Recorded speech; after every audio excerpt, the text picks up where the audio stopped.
मित्रांनो, आज आहे रामनवमी.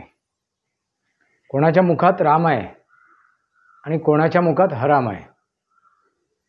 कोणाच्या मुखात राम आहे आणि कोणाच्या मुखात हराम आहे हे आज आपण समजून घेऊ, हे आपण जाणून घेऊ, याची आपण समीक्षा करू.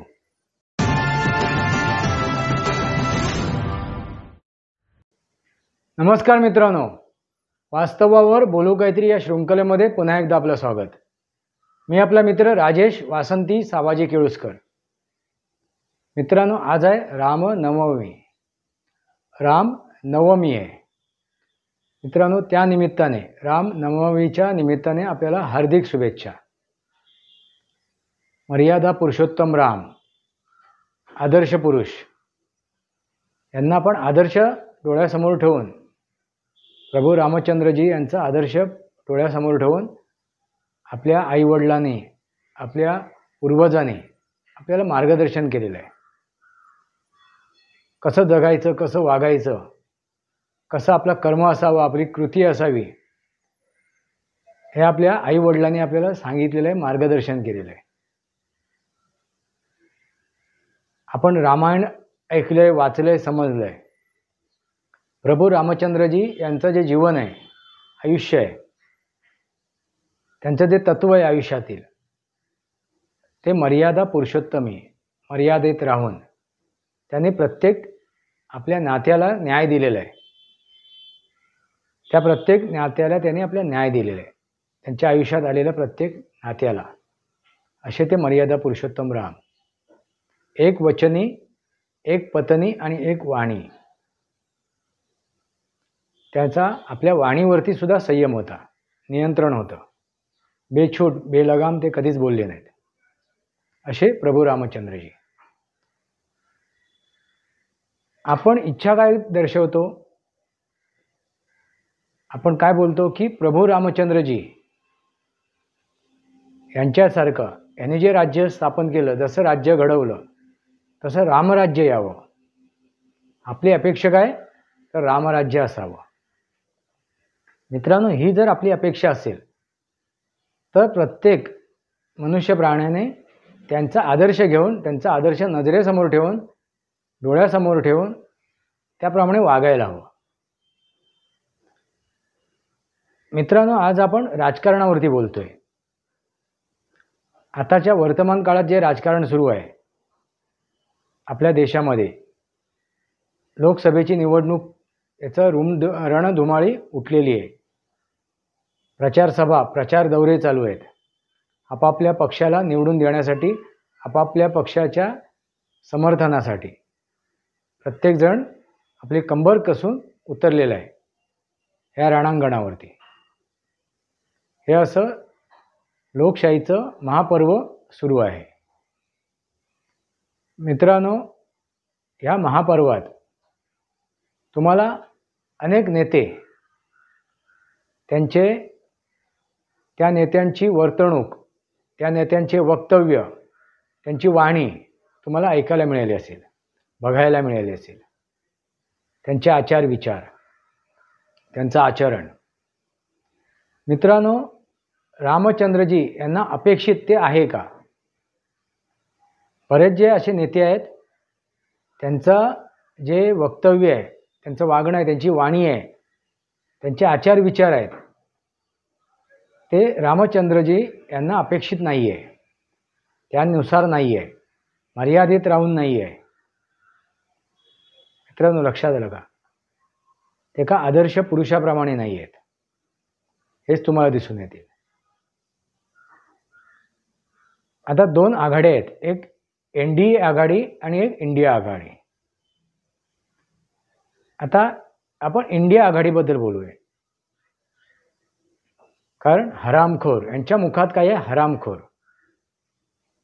या इंडिया आघाडीच्या जे नेत्या मंडळी आहेत, त्यांच्या मुखात हरामखोर आहे. राम नाही, हराम, हराम आहे. त्यांच्या मुखात काय? हराम आहे. हराम ही एक शिवी झाली, एक अपशब्द झाला. मित्रांनो, हे तुम्हाला सांगण्याचा उद्देश एवढाच आहे की आज रामनवमी आहे.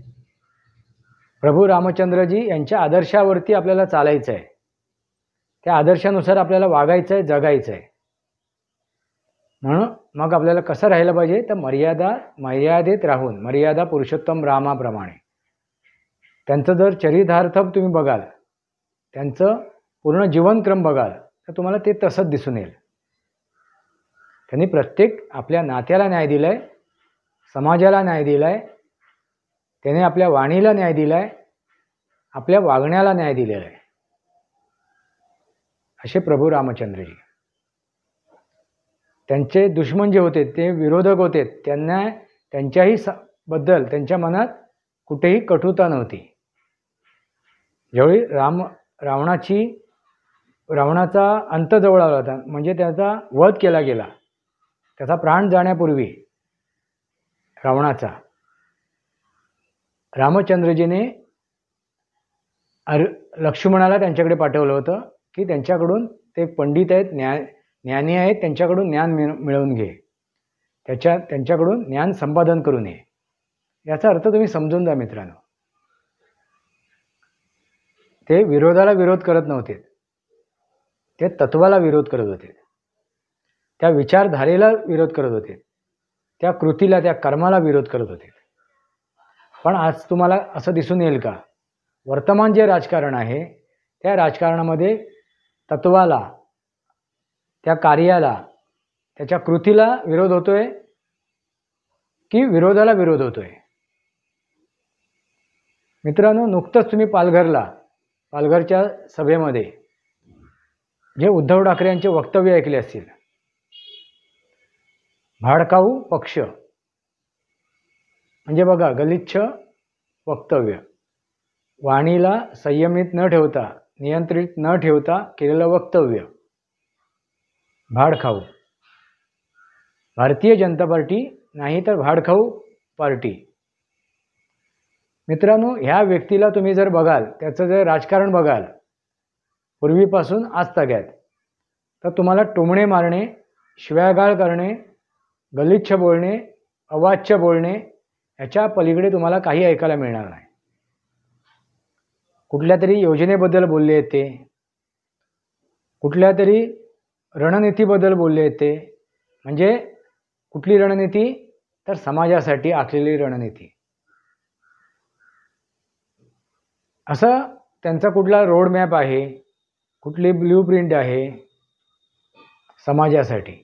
कारण ते राजकारण कोणासाठी करतात? समाजासाठी करतात. पण तुम्हाला काय दिसून येईल, त्यांचं राजकारण हे फक्त त्यांच्या परिवारासाठी, त्यांच्या कुटुंबासाठी होते.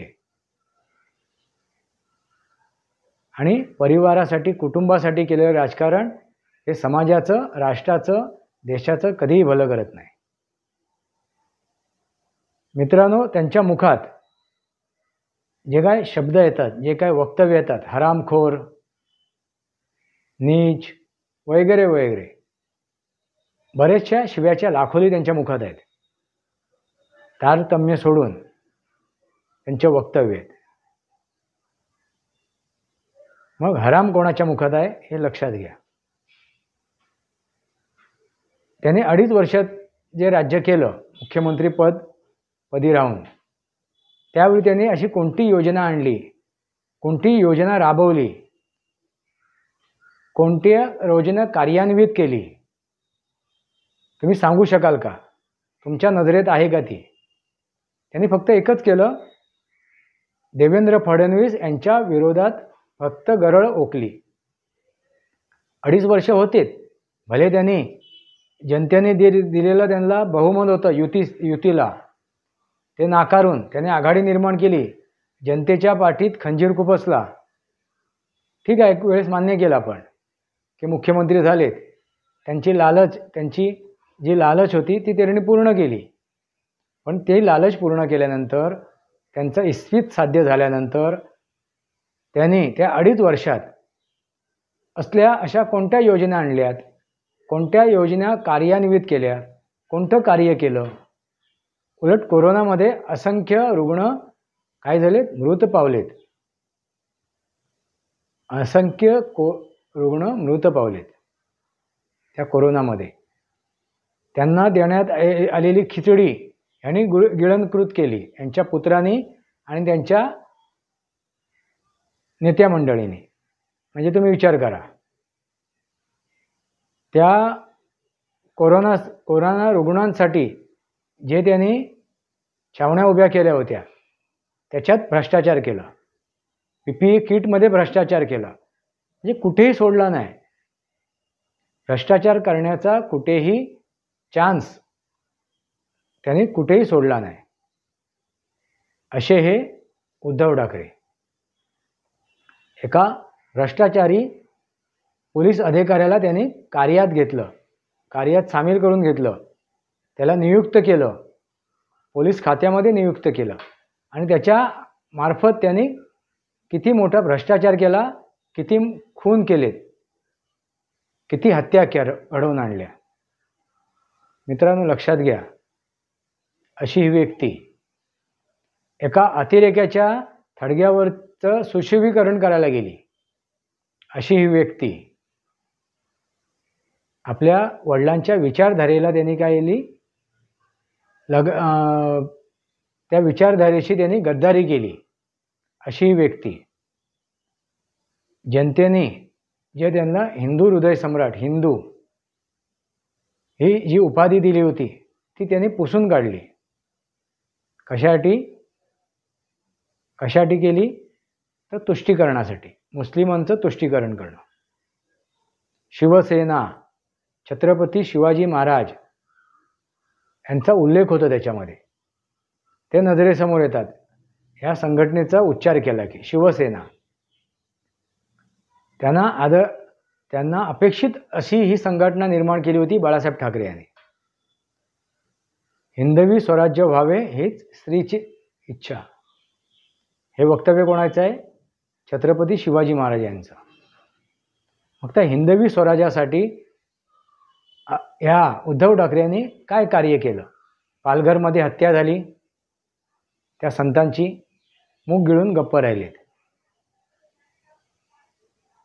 त्या कंगना राणावत हिच्या विरोधात त्यांनी गरळ ओकली, म्हणजे कुठल्या महिलेचा अपमान करायची संधी सोडली नाही.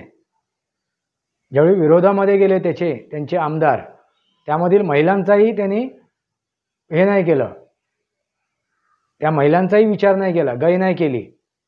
त्यांच्याबद्दलही त्यांनी अपशब्द वापरले, त्या भावना गवळीबद्दल सुद्धा अपशब्द वापरलेत.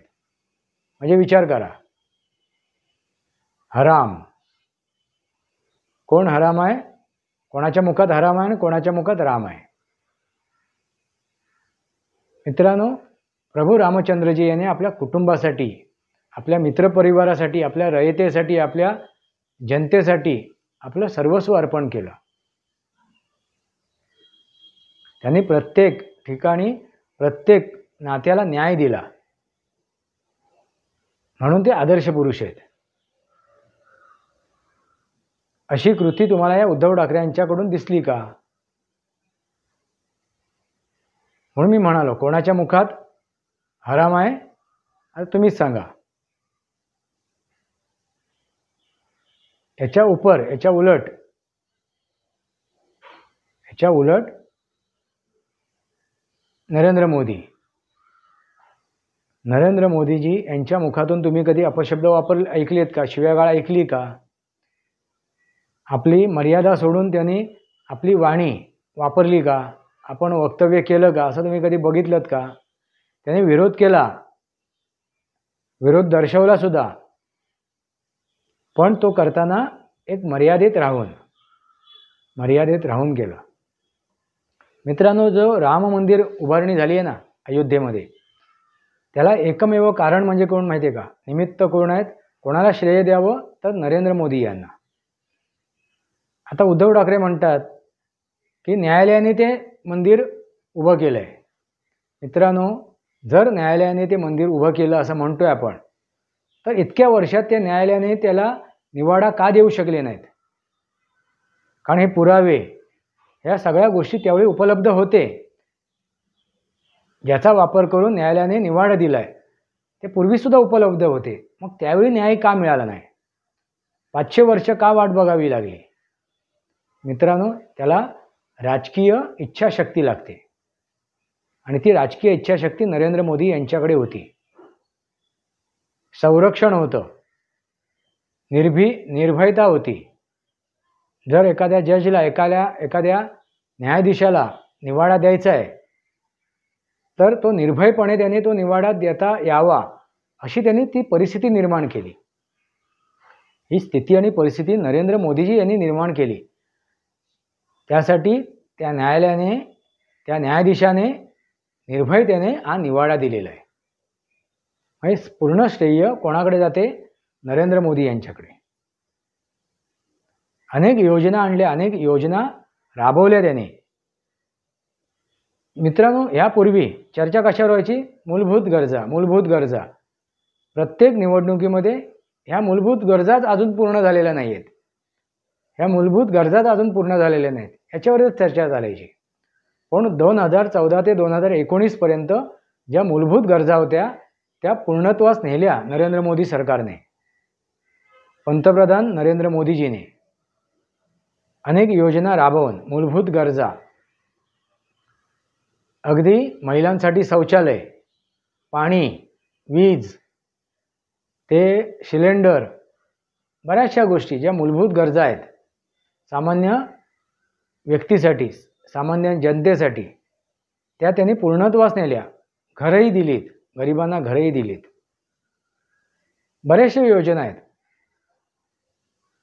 त्यांचे जर आपण मोजायला गेलो, बोलायला गेलो तर हा व्हिडिओ वाढत जाईल. त्याची लिस्ट जर वाचायला गेलो तर हा व्हिडिओ वाढेल. बऱ्याचशा योजना आहेत. शेतकऱ्यांसाठी त्यांनी योजना आणल्या होत्या, पण नतद्रष्ट या विरोधकाने ते कायदे परत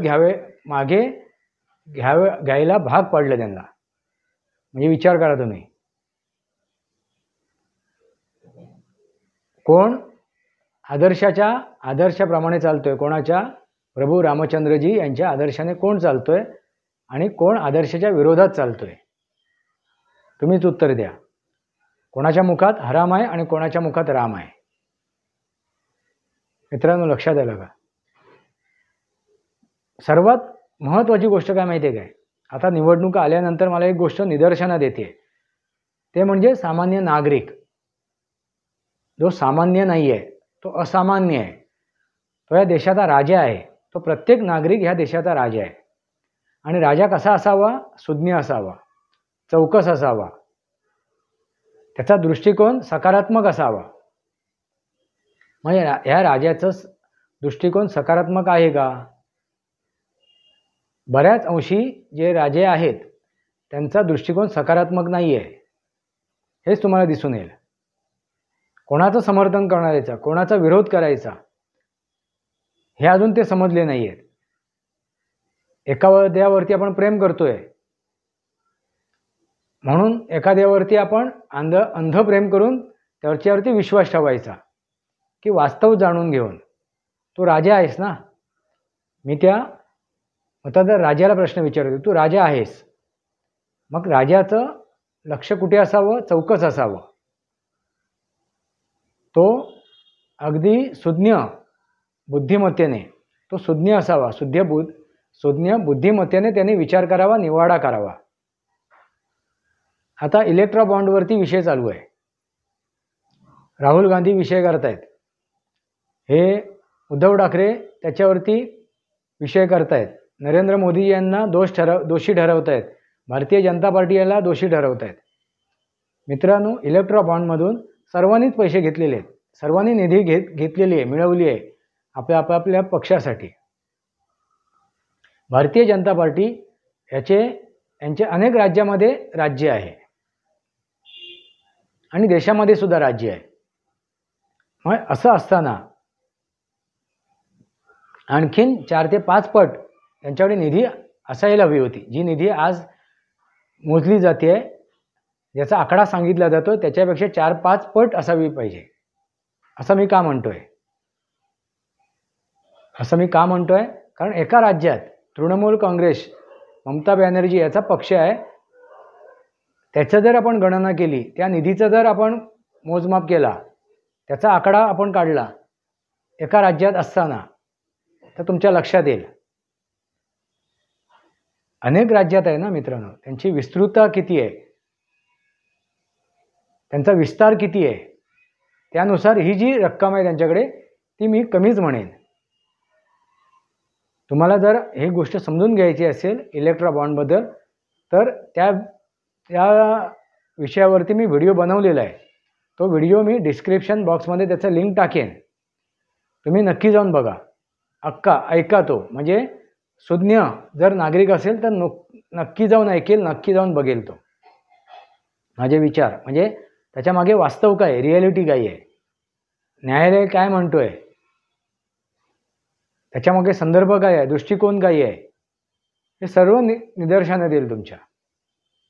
मित्रांनो, लक्षात आलं का, इंडिया आघाडीमध्ये जे कोण घटक दल आहेत ते घटक दल आपली वाणी बेछूट बेलगाम ठेवून बोलत आहेत, आपलं वक्तव्य बेछूट बेलगाम ठेवून वक्तव्य करतायत. तर स्टॅलिन, उदयनिधी यांनी तर हिंदुत्वावरती काय केलं आहे, अशी टिप्पणी केली आहे जी अपमानास्पद आहे.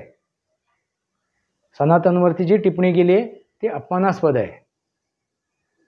त्याला असाध्य रोग म्हणून संबोधन केलेलं आहे. म्हणजे तुम्ही विचार करा. आणि असा घटक दलाचे एक सदस्य आहेत कोण, तर उद्धव ठाकरे. आणि त्यांची शिवराळ भाषा, खोटं बोलणं, रेटून बोलणं. हे जे इंडिया आघाडीमध्ये जे घटक दल आहेत ते खोटं बोलणं, रेटून बोलणं, याच्या पलीकडे काही करत नाही आहे. मग हे आदर्श पुरुष प्रभू रामचंद्रजी, मर्यादा पुरुषोत्तम रामचंद्रजी यांच्या आदर्शावरती ते चालतायत का, त्यांच्या आदर्शानुसार ते वागतायत का, तुम्हीच उत्तर द्या. आता नुकतंच शरद पवार या इंडिया आघाडीमधले घटक दल, शरदचंद्रजी पवार राष्ट्रवादी काँग्रेस, त्यांचे सर्वेसर्वा शरदचंद्रजी पवार यांनी आपल्या सुनेबद्दल जे वक्तव्य केलं ते लज्जास्पद आहे आणि घृणास्पद आहे. त्याने एका विवाहितीचा अपमान केला आहे, एका सासूर वासणीचा अपमान केलेला आहे. त्याने यापूर्वी असे बरेच अपमान केलेले आहेत. त्यांनी जे आजपर्यंत जो काय त्यांनी राज्यकारभार चालवला, जो काय राजकीय प्रवास आहे, तो जर प्रवास बघितला तर तो प्रवास प्रभू रामचंद्रजी यांना मान्य असेल का, प्रभू रामचंद्रजी यांना अपेक्षित आहे का तो. त्यांनी काय केलं, फोडाफोडीचं राजकारण केलं, रेटून खोटे बोललेत, खोटे आळ केलेत, खोटे आळ केले गेलेत, खोटेपणा केला, याच्या पलीकडे त्यांनी काही नाही केलं. मग त्यांना प्रभू रामचंद्रजी यांना अपेक्षित त्यांनी राज्य केलं का, राज्यकारभार चालवलं का, राजकारण केलं का, असं हा घटक दल एका बाजूला आहे. आणि एका बाजूला NDA आघाडी म्हणजे नरेंद्र मोदीजी, भारतीय जनता पार्टी आणि त्यांच्यासोबत असलेले इतर पक्ष. मग कोण काय आहे, हराम आहे आणि कोण राम आहे. कोणाच्या मुखात राम आहे आणि कोणाच्या मुखात हराम आहे. मित्रांनो, मी काय म्हणतोय, मी एका मतदार राजाला विचारतोय, जर तुम्हाला मतदान करायचं आहे, न्याय द्यायचा आहे, मतदान करणे म्हणजे न्याय देणं. जर तुम्ही मतदान करताय, न्याय देताय, तर तो तुम्हाला कसा करायला पाहिजे, सुज्ञ बुद्धीने, चौकस बुद्धीने, अभ्यासपूर्वक. कोण नक्की काय करतोय, कोण नक्की खरं बोलतोय, कोण कर्म करतोय, कोण चोऱ्यामाऱ्या करतोय, कोण काय करतोय, याचा पूर्ण पडताळा करून तुम्हाला न्याय द्यायला हवा. कारण तुम्ही राजे आहात. ही लोकशाही, हे लोकतंत्र वाचवायचं असेल, हे संविधान वाचवायचं असेल, तर तुम्हाला चौकस राहायला पाहिजे, सुज्ञ राहायला पाहिजे. म्हणून मी सुज्ञ नागरिकांना एक आव्हान करतोय, तुम्ही आदर्श कोणाचा पाळायचा आहे, तो प्रभू रामचंद्रजींचा, मर्यादेत राहून.